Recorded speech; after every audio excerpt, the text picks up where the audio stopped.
जय श्री राम दोस्तों।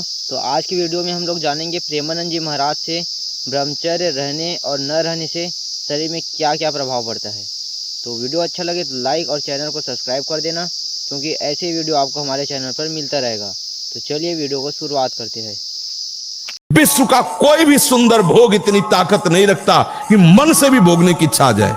शरीर की तो बात जाने दो, मन से भी भोगने की नहीं रखता। उनके बल से कह रहा हूं, उनके बल से कह रहा हूं, उनके द्वारा दी हुई शांति से कह रहा हूं, उनके द्वारा दी हुई शीतलता से कह रहा हूं। देखा है इसमें काम, देखा है क्रोध, देखा है इसमें, देखा है विकलता देखी है भोगों की, और इसमें कृष्ण कृपा भी देखी है। उपासक को जिसे ब्रह्मचर्य रहना है, 2 समय भोजन हल्का या 1 बार भरपेट 24 घंटे में पर्याप्त ब्रह्मचारी के लिए, 2 बार तो हल्का। केवल 2 ही समय भोजन करे। पहला भोजन का समय 10 बजे से लेकर 1 बजे के बीच में, दूसरा संध्या होने के बाद 8 बजे तक। इसके बाद नहीं। अगर इसके बाद आप पाते हैं तो आपकी दिनचर्या में फर्क पड़ेगा, वो आपके कई दोष प्रकट करना। देखो, जीवन को यदि आप मंगलमय प्रकाशशील बनाना चाहते हैं तो महापुरुषों के वचन मानने पड़ेंगे। सात्विक आहार आपने पाया, पर विचार आपका सात्विक नहीं है, अधार्मिक विचार है, दुष्ट भाव है, तो सात्विक व्यर्थ हो जाएगा भोजन, वो उसी को सपोर्ट करेगा। भोजन के समय बिल्कुल सावधान रहो, वो आपकी नस नाड़ियों में फैलकर वैसा ही प्रभाव फैलाएगा जैसा आप चिंतन कर रहे हैं। जो 8-10 बजे तक सोता है वो कोई भी हो ब्रह्मचारी रह ही नहीं सकता। आप देखिएगा 3 बजे से लेकर के सूर्योदय के तक अगर आप सोते, आपका स्वप्न दोष बढ़ेगा, आपका संयम बिगड़ेगा।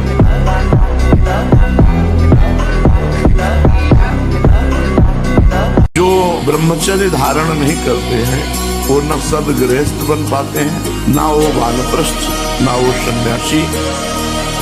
और लौकिक पढ़ाई या लौकिक उन्नति, इसके लिए भी ब्रह्मचर्य की अत्यंत आवश्यकता है। ये भोग बुद्धि जब तक हमारे हृदय में बनी रहेगी तब तक लौकिक पारलौकिक उन्नति नहीं होगी। और मांस, ये जो लोग कहते हैं कि मांस ताकतवर होता है, तुम्हारी चर्बी बढ़ा देगा, ताकत नहीं।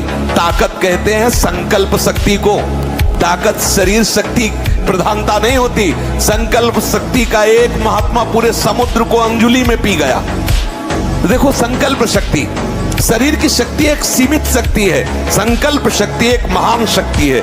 अब मन जिस विचार में फंसा देता है, बिना मतलब फंसाए, कोई भय नहीं, वो भय दे रहा है। कोई शोक का कारण नहीं, वो शोक दे रहा है, चिंता दे रहा है। किसी भी कार्य को करो, इतना संशय पैदा कर रहा है, पता नहीं काम सफल होगा कि नहीं सफल होगा, कहीं ऐसा तो नहीं हो जाएगा, कहीं ऐसा तो, वो अशांत रखता है। और जब ब्रह्मचर्य, ऐसा कैसे हो सकता है? बल है ना, अध्यात्म बल, शारीरिक बल की बात नहीं कहते, ऐसा कैसे हो सकता है? यदि एक बार ऐसा हुआ तो 1000 बार मैं प्रयास करूंगा। और इसमें विजय, वो मतलब जिद्दी स्वभाव, एक निष्ठा उसी से आती है, उसी से।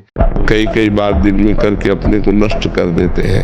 तो अभी तो मान लो बुद्धि काम कर रही है आपकी कि आप सभा में इस बात को कह के और आप इससे निकलना चाहते हैं, तो जिस समय मन हस्त मैथुन के लिए कहे उस समय भगवान से प्रार्थना करो, जोर जोर से भगवान को पुकारो, कृष्ण कृष्ण कृष्ण, राम राम राम, राधा राधा राधा, हे प्रभु मुझे बचाओ। और उस समय टहलने निकलो, बाहर निकल जाओ, एकांत में न रहो। जैसे बाथरूम में है या कमरे में, उस समय तुरंत बाहर निकल जाओ, मन के खिलाफ चलो और उस स्थान को छुओ मत, तो बच जाओगे। नहीं तो कसम वसम खाने से नहीं रुकता है। मोबाइल रूपी दुश्मन से बचिए, कुसंग से, जो गर्लफ्रेंड बॉयफ्रेंड वाला जहर है, इससे बचिए।